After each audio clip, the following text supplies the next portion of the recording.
అందరికీ హాయ్. ఈరోజు horror story ఒక టీవీ గురించి.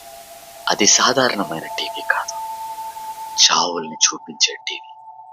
చచ్చిన వాళ్ళ చావుల్ని కాదు, ఆ టీవీని చూస్తున్న వాళ్ళ చావుల్ని కూడా చూపించే టీవీ. అసలు ఆ టీవీ ఏంటి, దాని కథ ఏంటి, అది ఎందుకు అందరి చావుల్ని చూపిస్తుంది అనే అన్ని విషయాల గురించి ఈ వీడియో క్లియర్గా మాట్లాడుకుందాం. అంతకంటే ముందు నాది ఒక చిన్న అప్డేట్ ఉంది. ఈ ఛానల్లో ఇకపై ప్రతి గురువారం ఈవినింగ్ 6:30కి ఒక న్యూ హారర్ స్టోరీ అప్లోడ్ అవుతుంది. ఆ హారర్ స్టోరీస్ మిస్ అవ్వకుండా ఉండాలంటే ఈ ఛానల్ కొంచెం సబ్స్క్రైబ్ చేసి పెట్టుకోండి. గుర్తుందిగా, టైం అండ్ డేట్ ప్రతి గురువారం ఈవినింగ్ 6:30కి.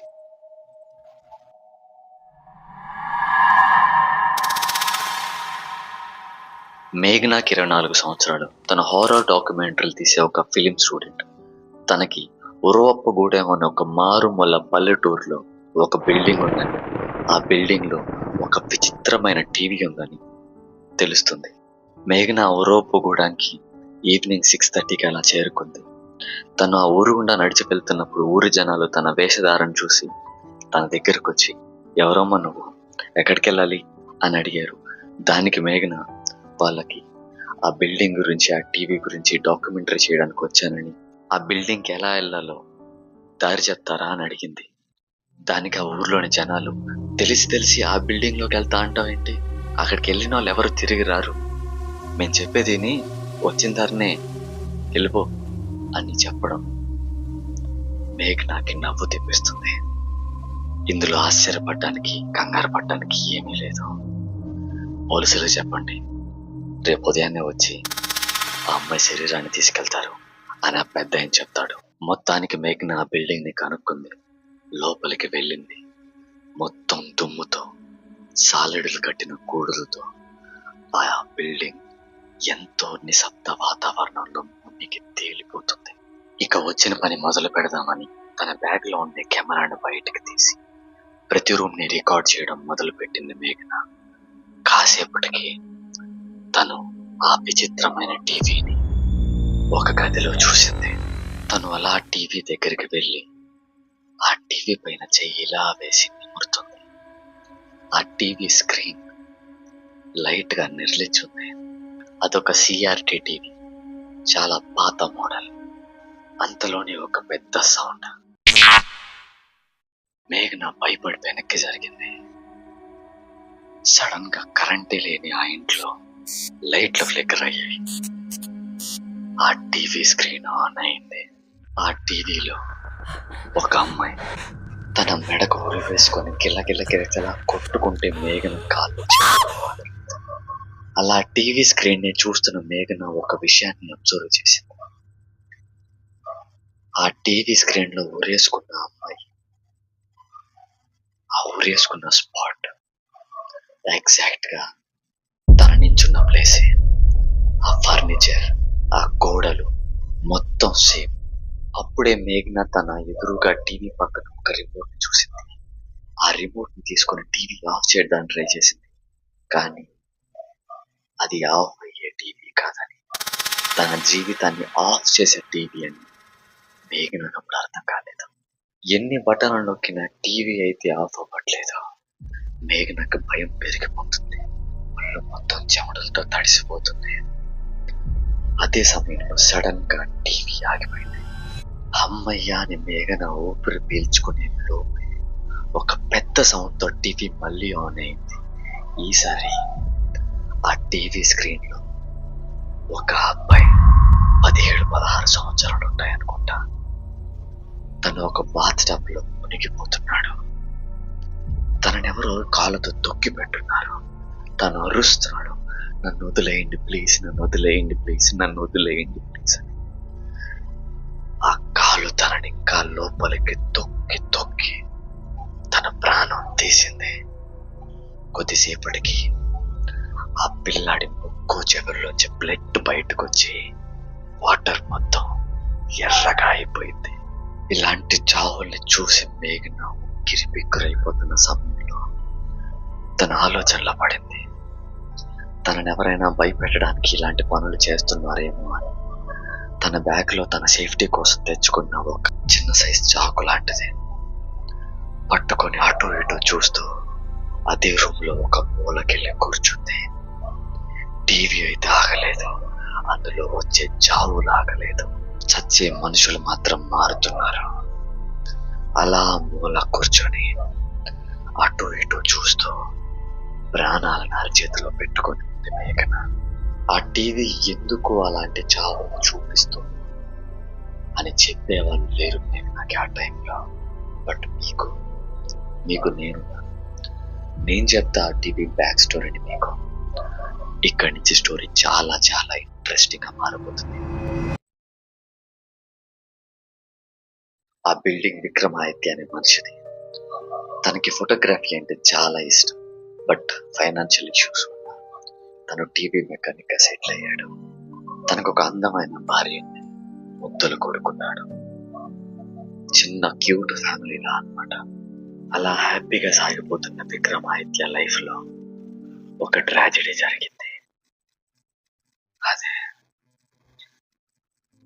తన భార్య తన కొడుకు రోడ్ యాక్సిడెంట్ లో చనిపోయారు. ఆ ఒక్క ఇన్సిడెంట్ విక్రమాదిత్య లైఫ్ ని డిప్రెషన్ లోకి నెట్టేసింది. తన బాధలు పంచుకోవడానికి, తను ఓదార్చడానికి ఎవరూ లేరు. ఎందుకంటే తను ఒక అనాథ. అలాంటి ఒక డిప్రెషన్ ఫేజ్ లో తను ఉన్నప్పుడు ఒక రోడ్డు మీద తన కళ్ళ ముందే ఒక యాక్సిడెంట్ జరుగుతుంది. ఒక కార్ స్కూటీ తోలుతున్న ఒక అమ్మాయిని కొట్టేసింది. అమ్మాయి తల చీలిపోయింది, బ్లడ్ ధారాళంగా కారుతుంది. అది చూసిన విక్రమాదిత్య అక్కడికి పరిగెత్తుకుంటూ వెళ్ళాడు. ఆ అమ్మాయి హెల్ప్ అని ఏడుస్తుంది. కానీ విక్రమాదిత్యకి హెల్ప్ చేయాలి అనే ఉద్దేశం లేదు, చేయాలనిపించట్లేదు. ఎందుకంటే తన భార్య తన కొడుకు కూడా అలాంటి ఒక కార్ గుద్దేసి చనిపోయారు. నవ్వుతూ తన బ్యాక్ పాకెట్ లోంచి ఒక చిన్న కెమెరా తీశాడు. ఆ అమ్మాయి చావుని రికార్డ్ చేశాడు. ఆ అమ్మాయి చనిపోయింది. ఇంటికెళ్ళి తను రికార్డ్ చేసిన వీడియోని టీవీలో ప్లే చేశాడు. పాప్కార్న్ తింటూ ఎంజాయ్ చేస్తూ ఆ వీడియోని చూశాడు. ఆ విక్రమాదిత్య తర్వాత అలాంటి చావుల్ని చాలా చాలా రికార్డ్ చేశాడు. కానీ తర్వాత వచ్చిన సమస్య ఏంటంటే తన రికార్డ్ చేయాలని వెళ్ళినప్పుడల్లా చావులు తనకెదురయ్యేవి కాదు. తనకి చాలా బాధగా అనిపించేది. అందుకే ఒకసారి తన ఇంటికి గెస్ట్ గా ఒక మనిషిని పిలిచి తనని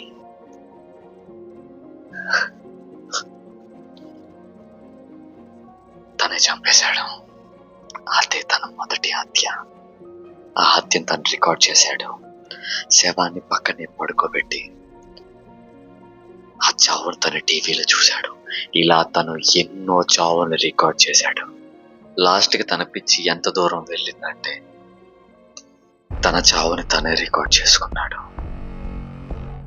ఆ ఇంట్లోనే కరెంటు వైర్లు పట్టుకొని చచ్చిపోతూ ఆ వీడియోని నవ్వుతూ రికార్డ్ చేసుకున్నాడు. మనిషిగా ఉన్నప్పుడే చావుల్ని కోరుకున్న ప్రాణం అది. తను చచ్చాడు ఇప్పుడు. అలాంటి మనిషి చావు తర్వాత ఆత్మ చావుని ఇంకా కోరుకోవడం మొదలు పెట్టాడు. తనే అక్కడికి మనుషుల్ని రప్పిస్తాడు, తనే వాళ్ళని చంపుతాడు. తను చంపిన మనుషుల వీడియోలే ఇప్పటి వరకు మన మేఘన చూసింది. Back to present. మేఘన ఆ టీవీ ఎదురుగానే ఒక మూల కూర్చొని చేతిలో చాకు పట్టుకొని అటు ఇటు ఎంతో భయంతో చూస్తూ ఉంది. సడన్ గా టీవీ ఆన్ అయింది. ఆ టీవీ స్క్రీన్ ని చూసిన మేఘన ఒక్కసారిగా షాక్ అయి తన ఊపిరిని ఆపేసింది. ఎందుకంటే ఆ టీవీలో కనిపిస్తుంది తన చేతిలో ఒక చాకుంది. ఆ చాకుతో తన నర్వ్స్ ని కట్ చేసుకుంటుంది. బ్లడ్ ధారాళంగా కారుతుంది. కొద్దిసేపటికే మేఘన చనిపోతుంది. ఇది ఆ స్క్రీన్ లో మేఘన చూసిన విజువల్. తర్వాత రోజు ఉదయం 5:30 ఆ ప్రాంతంలో ఆ బిల్డింగ్ చుట్టుపక్కల మొత్తం పోలీసులు చుట్టేస్తున్నారు. ఊర్లోని జనాలు మొత్తం తండోపతండాలుగా వచ్చారు. ఆ బిల్డింగ్ లోంచి ఒక బాడీని బయటకు తీసుకొస్తున్నారు. అది మేఘన బాడీని. పోలీసులు మీడియా వాళ్ళతో చెప్తూ చేయి కట్ అయిపోవడంతో బ్లడ్ చాలా పోయింది, అందుకే తను చనిపోయింది అని రిపోర్ట్ ఇచ్చారు. ఆ పోలీస్ ఆయన మాటలు వింటున్న ఆ ఊరి జనాల్లో ఒక మనిషి, ఇప్పటికి 39 ఆ బిల్డింగ్ లో సావటం, ఇంకా ఆ టీవీ ఎంతమందిని బలి చేసుకుంటుందో ఏమో అని అంటూ ఉన్నాడు. ఇక్కడితో ఈ హారర్ స్టోరీ ఎండ్కి వచ్చేసింది. ఈ కర్స్డ్ టీవీ హారర్ స్టోరీ మీకు నిజంగా నచ్చినట్లయితే నా కోసం ఒకే ఒక లైక్ చేయండి. అలాగే ఎలా అనిపించిందో కామెంట్ చేయండి. ఇలాంటి మరిన్ని హారర్ స్టోరీ కోసం మన ఛానల్ని సబ్స్క్రైబ్ చేసుకోండి. గుర్తుందిగా, ప్రతి గురువారం ఈవినింగ్ 6:30కి ఒక కొత్త హారర్ స్టోరీతో మిమ్మల్ని కలుసుకుంటాను. Stay tune to Vamsiveda YouTube channel. See you soon. మరొక వీడియోతో మళ్ళీ కలుసుకుందాం.